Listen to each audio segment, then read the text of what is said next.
നരേന്ദ്രമോദി ആരായിരുന്നു? ഇന്ത്യ മുഴുവൻ ഇളക്കിമറിച്ച ഒരു ഒറേറ്ററായിരുന്നു. ഇന്ത്യ മുഴുവൻ നരേന്ദ്രമോദിയുടെ പ്രസംഗം കേൾക്കാൻ കാത്തു നിന്നിരുന്നൊരു കാലഘട്ടമുണ്ടായിരുന്നു. മേരെ പ്യാർ ദേശവാസിയോ എന്ന പ്രസംഗത്തിന് ഇന്ത്യ കാതോർത്തിരുന്നൊരു കാലം ഉണ്ടായിരുന്നു. ആ കാലത്തിൽ നിന്ന് ഇപ്പോൾ തിരഞ്ഞെടുപ്പിൻ്റെ 5 ഘട്ടം പിന്നിടുമ്പോൾ രാഹുൽ ഗാന്ധിയുടെ പ്രസംഗത്തിന് 1.5 മില്യൺ യൂട്യൂബ് വ്യൂവേഴ്സും നരേന്ദ്രമോദി എന്ന ഒരുപക്ഷെ പ്രൊപ്പഗാൻഡയുടെ ഏറ്റവും മികച്ച സാങ്കേതികവിദ്യ കൈകാര്യം ചെയ്യുന്ന ഒരു പാർട്ടിയുടെ നേതാവിൻ്റെ പ്രസംഗം 1 ലക്ഷം മാത്രം ആളുകൾ കാണുകയും ചെയ്ത അവസ്ഥയിലേക്ക് എത്തി. ഇതൊരു പ്രതീകാത്മകമായിട്ടുള്ള കണക്കാണ്. ഒരു കണക്കൂടി ഞാൻ പറയാം. ഈ നരേന്ദ്രമോദിയെ തുറന്നു കാട്ടിക്കൊണ്ടിരിക്കുന്ന ഒരു യൂട്യൂബ് മീഡിയ ചാനലുകൾ കേരളത്തിൽ ഇന്ത്യയിൽ മുഴുവൻ വൈറലായിട്ടുണ്ട്. ധ്രുവ് റാഠിയുടെ 2 വീഡിയോകൾക്ക് പൊതുസമൂഹത്തിൽ കിട്ടിയിരിക്കുന്ന സ്വീകാര്യത അത്ര ചെറുതല്ല. ഏറ്റവും ഒടുവിലിട്ടിരിക്കുന്ന ഒരു ദിവസം കൊണ്ട് the end game of A dictator എന്ന ധ്രുവ് റാഠിയുടെ ഒരു യൂട്യൂബിന് കിട്ടിയിരിക്കുന്ന വ്യൂവർഷിപ്പ് 10 മില്യൺ ആണ്. 10 മില്യൺ.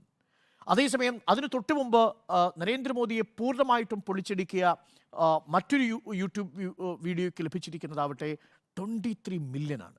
ഇത് കഴിഞ്ഞ ഒരാഴ്ചക്കുള്ളിൽ സംഭവിച്ചുകൊണ്ടിരിക്കുന്ന മാറ്റമാണ്. എന്ന് പറഞ്ഞാൽ ഇന്ത്യ നരേന്ദ്രമോദിയെ പഴയതുപോലെ ഏറ്റെടുക്കുന്നുണ്ടോ എന്നൊരു ചോദ്യം ഒരു വശത്ത് നിൽക്കുന്നു. അത് ഞാൻ ഈ വ്യൂവർഷിപ്പിൻ്റെ കണക്കുകളിലൂടെയാണ് പറയുന്നതെങ്കിൽ, മറുഭാഗത്ത് ഇനി മറ്റേ ആത്മവിശ്വാസത്തിൻ്റെ ഒരു കണക്കുണ്ട്.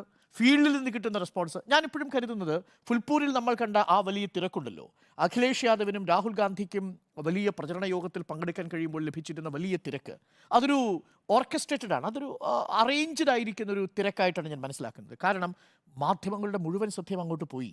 ആ പ്രചരണത്തിൽ രാഹുൽ ഗാന്ധിയും ഒപ്പം അഖിലേഷ് യാദവും പ്രസംഗിച്ചില്ലെങ്കിൽ പോലും ഒരു വലിയ തലക്കെട്ടായി മാറിക്കഴിഞ്ഞിരിക്കുന്നു. ഫുൽപൂരിൽ 3 ലക്ഷത്തോളം ആളുകൾ ഒരു റാലിക്ക് എത്തുക, അത് ഉത്തർപ്രദേശിൽ അടുത്ത കാലത്തെങ്ങും സംഭവിച്ചിട്ടില്ലാത്ത ഒന്നാണെന്നേ. അത് സംഭവിക്കുന്നു ഓൺ ഗ്രൗണ്ട്. ഇത് യൂട്യൂബിൻ്റെ വ്യൂവർഷിപ്പോ ടെലിവിഷൻ വ്യൂവർഷിപ്പോ മാത്രമല്ല, പകരം ഇനി ദേശീയ പത്രങ്ങൾ എടുത്തു നോക്കൂ. ഏത് പത്രത്തിലാണ് നരേന്ദ്രമോദിയുടെ പ്രധാനപ്പെട്ട പ്രസംഗങ്ങൾ ആദ്യ പേജുകളിൽ എത്തുന്നത്? കുറയുന്നു.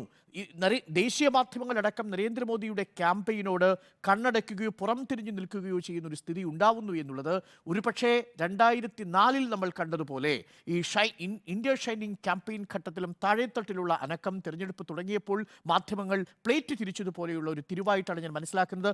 മാധ്യമങ്ങൾ ആ പൾസ് തിരിച്ചറിഞ്ഞിരിക്കുന്നു എന്നതാണ്.